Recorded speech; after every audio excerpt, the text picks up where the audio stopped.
Hi friends, welcome back to another episode of Making Things Fun, Cool, and Sexy, the podcast where we explore the amazing world of manufacturing and inspire more women and the next generation to join this exciting industry. I'm your host, Christine Hollino, and I'm so excited to share this week's episode with you.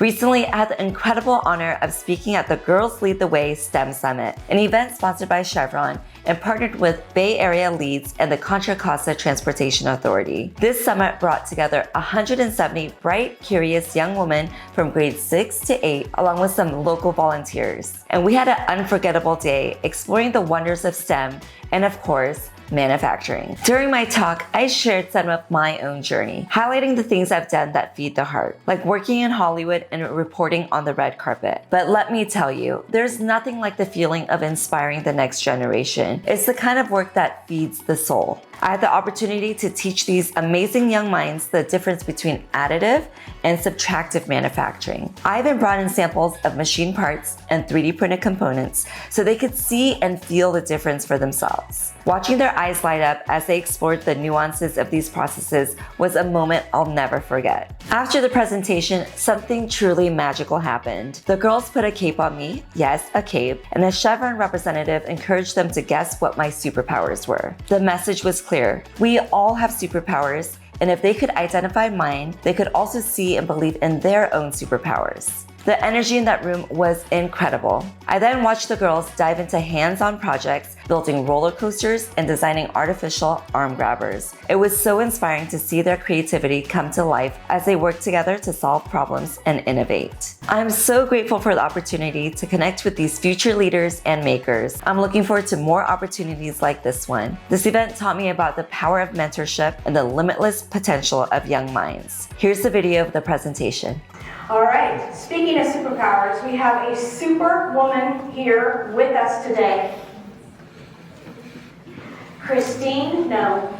She is actually in a STEM field. She is the Vice President of Silicon Valley Elite Manufacturing. She's also glamorous and sparkles, but like I said a moment ago, she's smart. Wait till you hear what she has to say.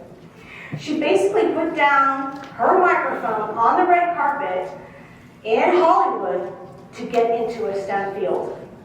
So ladies and gentlemen, please welcome Christine No, the VP of Operations and Business Development of Silicon Valley Elite Manufacturing Incorporated.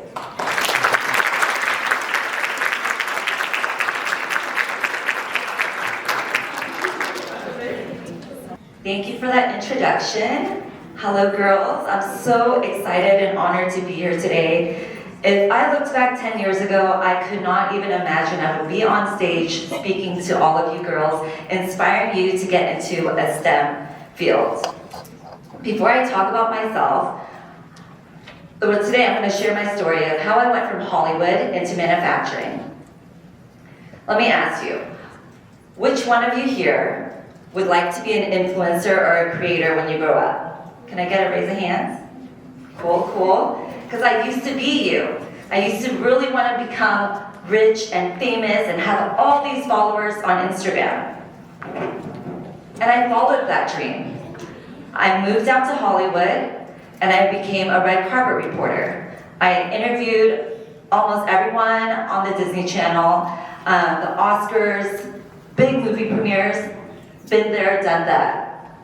But now, I'm living out a different dream. I now work in a factory, in a machine shop, where I get to make really cool parts every day, and I love it. And we can all have different dreams in our life.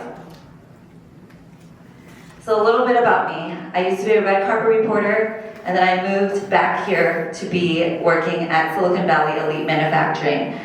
I grew up here. I was born and raised in Silicon Valley, Campbell, so like South Bay. I went to Westmont High School, and then I went to San Jose State to get my marketing degree. Then I moved out to LA. I worked for several years, and I decided to go back to school. I got my MBA from Pepperdine University, and then I moved back here, started working at Silicon Valley Elite Manufacturing. I missed school, so I'm like, oh, I need to study some more. So I recently got into Harvard Business School, and I'm studying more about business.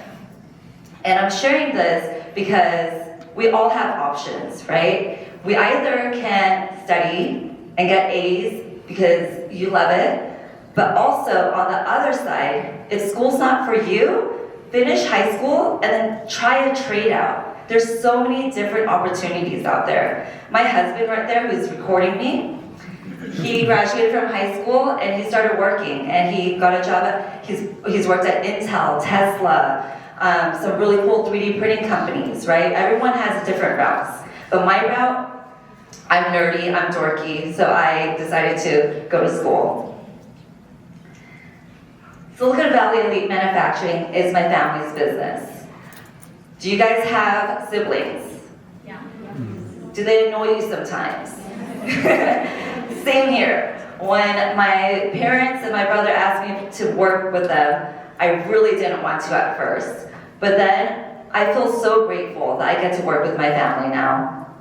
My dad and my brother started the family business in 2012, and our mission is to bring manufacturing back to America. If you look at your phones, your laptops, your markers, your pens, most of these parts and products we use are no longer made in America. We have outsourced it.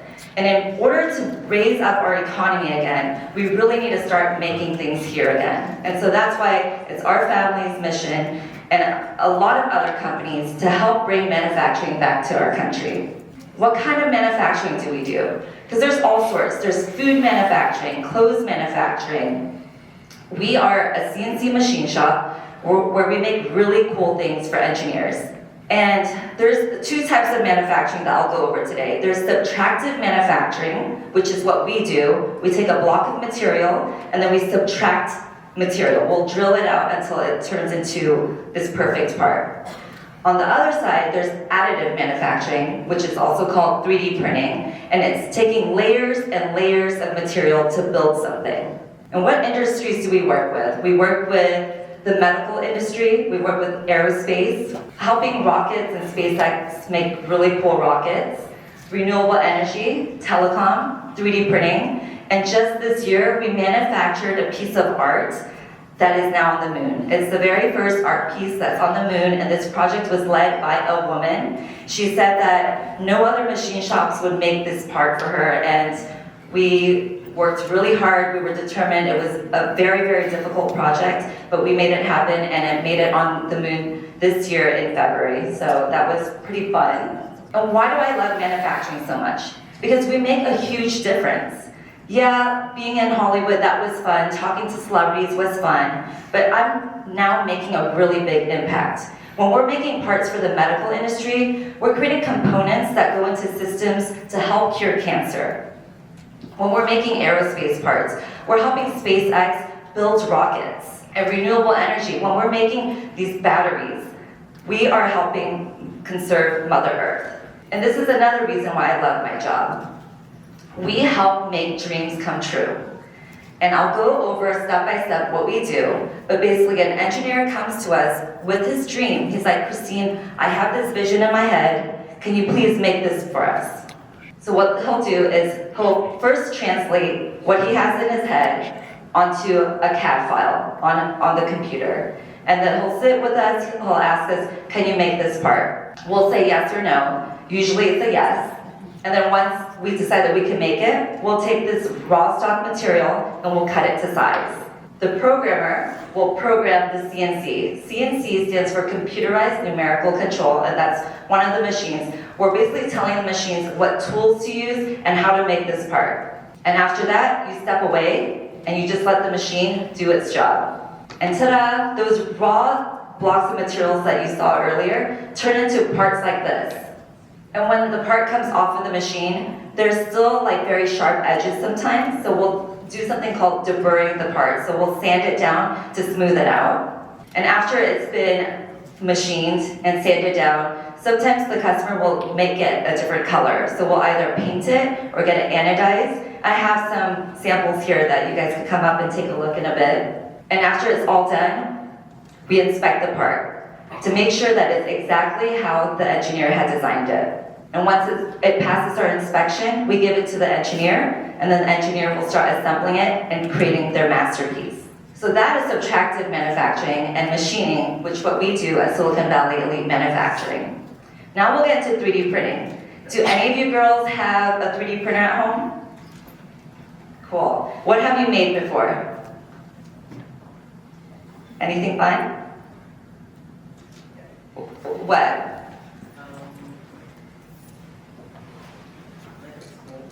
Ooh, fun. I've tried making a tiara at home too, with pink filament. So so now we'll go into 3D printing. And I want to show you guys the evolution of 3D printing in just, this is less than 10 years. So this is a SpaceX rocket engine. This is Raptor 1. Raptor 1 was before they used 3D printing. And this was hundreds of parts, either machined, molded, and then they have to weld it, assemble it all together. And every time Elon Musk had to make one change to this, it would take him months to do. Because imagine, you have to use all these different vendors and suppliers to make all these parts and then reassemble it. And over the years, as he started adopting 3D printing, it got smaller, less components, and now today, from this, and it was actually printed on this printer here, this rocket nozzle is now looking way sleeker, and this is printed in only 3 to 4 days. So every time Elon's like, this isn't working, print me another one, right? It no longer takes him months, it takes him days now. And that's how he's been able to create rockets so quickly. And it's through the evolution of manufacturing, of technology, and how to make things. And there's so many different types of 3D printers. I too have a small plastic 3D printer at home, and there's a variety of different printers here. But today I want to talk a little bit about direct metal laser sintering. And it's where you take metal powder, and then a laser shoots it, and it turns into a solid. This is our customer. They printed a Captain America shield. And they're like, Christine, we made this shield for a trade show. Can you make it pretty for us? So I'm like, sure, this is what I have in mind. Like, let's make it look like an actual Captain America shield. And so we mirror finish, polish this part to make it look like that. So the job is very, very cool. I get to make things pretty, basically. Some other very cool 3D printed parts, that's my brother and I holding the Captain America shield. If you guys watch Transformers, this is Optimus Primal. They printed his head. This was actually at the red carpet premiere in New York. We polished this logo to make it pretty. And this is a turbo pump. This was like 20 different components. They gave it to us. They're like, Christine, can you make it pretty? It's for a trade show, and we basically had like 5 days to make this for them. So it's really cool and fun things that we get to do. Why do I love manufacturing so much? Yes, we get to make really cool things. We make a big impact in the world. But I love that I get to work with my team and to build things and to make things. It's not all on me. I honestly don't even know how to run the machine, okay? I know how to talk to customers, and I know how to solve their problems. But the rest of my team, they know how to run the machinery. And we get to make people's dreams come true. How amazing is that? That every day I get to wake up and I'm like, oh, I wonder which engineer's dreams I get to make come true today. We also provide jobs. We provide jobs in our own manufacturing company, and we also provide jobs within the community. And I recently started a podcast to inspire more women and the next generation to get into manufacturing. This is something I get to do for fun on the weekends, and again, this is why I love this industry so much. And like what I said earlier, I am not working on the machines. And within manufacturing, there's different jobs. You could be an engineer, you could be a technician, a machinist, a welder, or back-end things. You could be an accountant, marketing, there's sales that you can do. And for you creators out there, you could create marketing campaigns on Instagram for your company, and that's what I do. And the cool thing about manufacturing is a multiplier effect. So for every one manufacturing job that we create, there's 2.5 non-manufacturing jobs that we're creating. So think about all the restaurants, the laundromats, the grocery stores, all the other smaller businesses around our machine shop and around a manufacturing community. We're providing more jobs and careers by doing that. So I'm sharing all of this, so hopefully one of you, maybe several of you, will get into manufacturing. But if you don't, I want to leave you with 5 life lessons.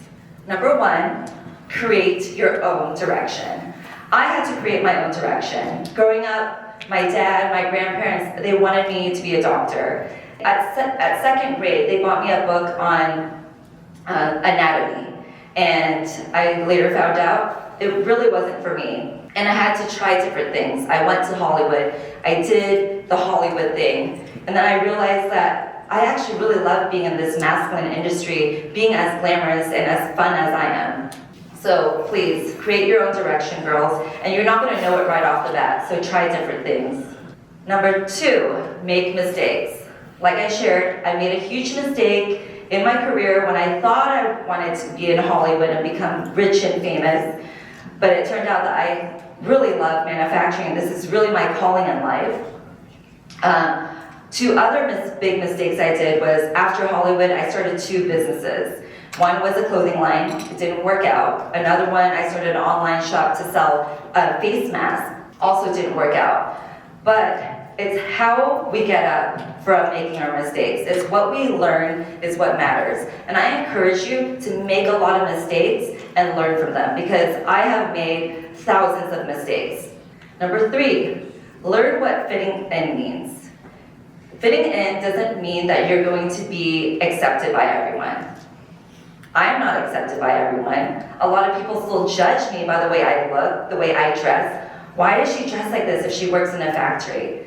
But you know, even though it hurts, I have accepted that not everyone will like me. And the people who do like me, they are like my #1 fans. They're like, Christine, you are so awesome and cool that you get to wear whatever you want, and you are so authentic. And that is what actually has driven more customers to our machine shop, is because I am very unique, and all of you are very unique. So don't change yourself. And I'll share another story. When I first started working with my dad and my brother, my dad told me, you're just way too fashionable. Why don't you just stay in the background?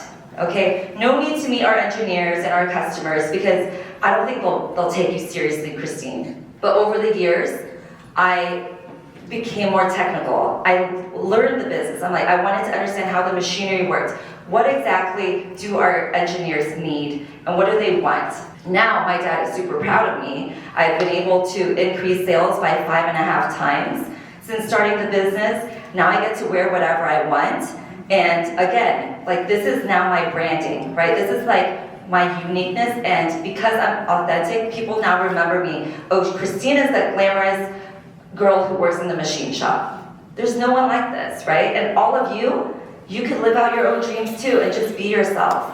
Number 4, identify problems and how to fix them.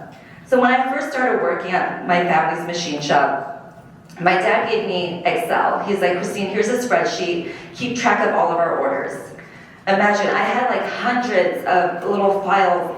It was so difficult to keep track of everything just on a spreadsheet. So I did some research, and there's ERP software that could help make our lives and our jobs easier. We fixed that problem. Another problem we had was some of our parts were being delivered really late. Our customer needed on a certain date, and we were a week late. So I'm like, what is the problem? Learned that some of our machinery was old. So I did research. We got a 5-axis CNC machine, and it's 3 to 5 times faster now, and that helped increase our output. Customers, they'll come to me and they're like, Christine, I have a problem. I have this part. It's so difficult to make. Other vendors say they can't make it. What can you do? And then I'll talk to our partners, or I'll do research. I have a lot of mentors in the industry, and they'll tell me, Christine, you should do X, Y, Z. And I always try to find a solution to all the problems that are given to me. And like what Anita said, I too can solve problems, and that is one of my superpowers. Number 5, learn how not to take no for an answer. So you know that software that I just talked about in the 5-axis CNC? My dad didn't just hand that to me and said, it gave me a credit card and said, yeah, go buy it. It took about a year to a year and a half for him to actually say yes to it. So my message is that, fight for what you believe in and don't give up.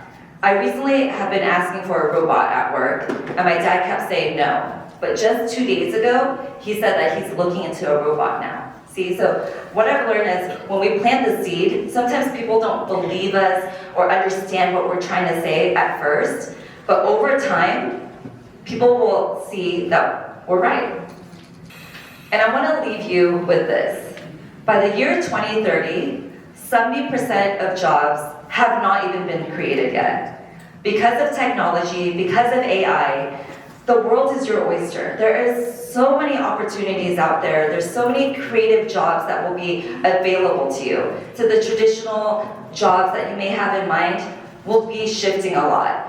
So I hope you guys will use STEM and do whatever creativity that's in your mind to start something new, because we really need the next generation to help us be more creative, add automation, add robotics to manufacturing. I mean, there's just so much that you could do.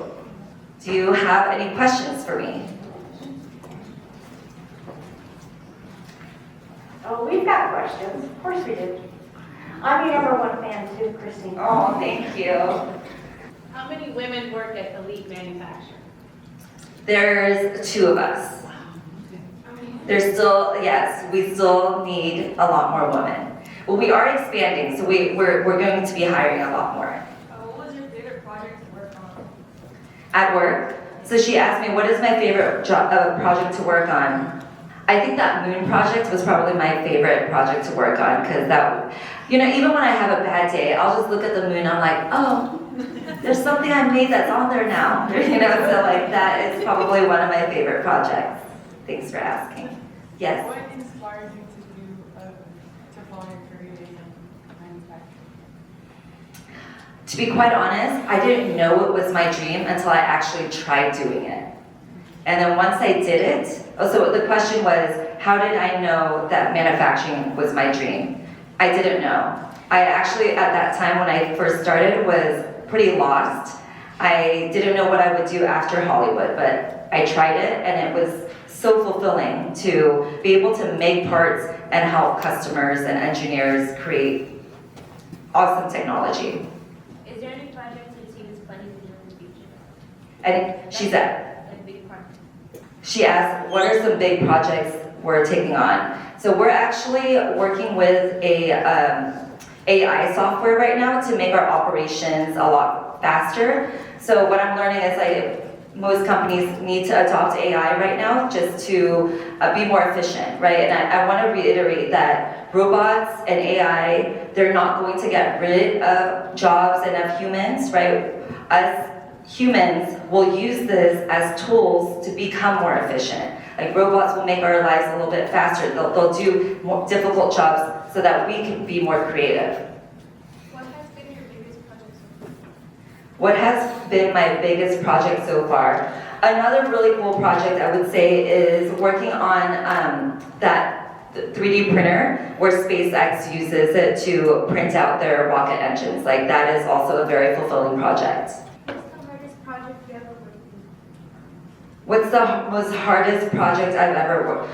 There's a project we're working on right now, and it's for Intuitive Surgical. If you guys don't know, they make robotics, surgical robots. And there's this part that is just super small and difficult to make, and we're still going at it. We've had multiple meetings with the engineers, and we're working with them to redesigning it as well. How do you know when people are not taking you seriously? Oh, that's a good one. How do you know when people are taking you seriously? Is that what you said? Yeah, like how do you deal with them when they're not taking you seriously? That is also another superpower of mine. Like when people, let's say they don't believe in me at first, right? I will do whatever to prove to them that I know certain things. And even when I don't know something, when you admit that you don't know something, that is actually the best thing to do. Hey, I don't know this answer, but let me find out and I'll get back to you, right? Like when I don't know an answer, I don't make up something to prove that I know something. I will admit that I don't know it and I'll get back to them within a day or so with the correct answer. How long did it take for you to learn the general basics of manufacturing? How long did it take me to learn the general basics of manufacturing? It actually took me about a year and a half. I was shadowing my dad and my brother for a long time to fully understand the whole business model. So, again, I'm encouraging you girls that you're not gonna be able to find out right away if it's your dream job, or you're not gonna be good at something right away. It's gonna take time, right? And if you put in the time, you'll be able to see the growth in yourself, and other people will also see the growth in you. Have you ever had like the interest in STEM before having your dream of becoming like an influencer? Have I ever had interest in STEM before wanting to become an influencer? Yes. I have always been pretty nerdy and techie. In college, one of my favorite topics was IT class. So I've always really loved technology. Yes. How long have you been working in anything? About 6 years. How long have I been working here? About 6 years. Christine, I have a question. Yes. What do you like to do when you're not at work?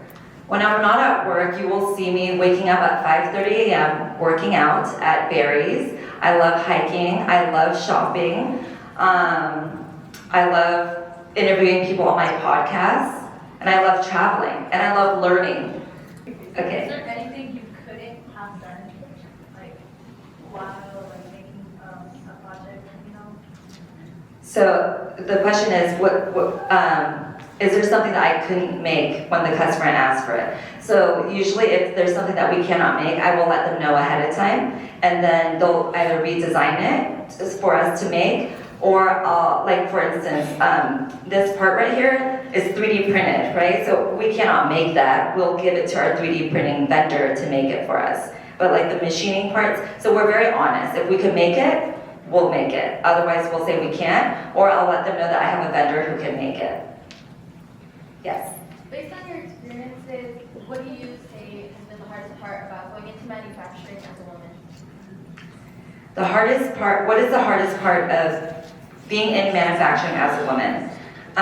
To be quite honest, in the beginning it was very, very difficult for me because I wasn't being taken seriously, right? Even my father and my brother didn't think that I would stick it out or even understand manufacturing. I studied a lot. I had mentors who helped me. Like when I got stuck about something, I would call up my mentors, and it could be friends in the industry, and I'm like, I don't know what this means, can you help me? And over time, what people can't take away from you is your knowledge, right? So that's why I love to learn and ask questions, because whatever's in here, no one could take from you. Like even if they like call you names, everything's like in your brain, and what you know is something that no one could take away. So I encourage you to learn, know things, learn different topics. Because look at me, I know a lot about fashion. I still know a little bit about celebrities, and I know a lot about manufacturing as well. And within manufacturing, I need to know what SpaceX is doing. I need to know what's going on in the biotech companies, right? Like you just have to know so much, and I encourage you to keep on learning because it'll never stop. Did you enjoy your time when you went back to school?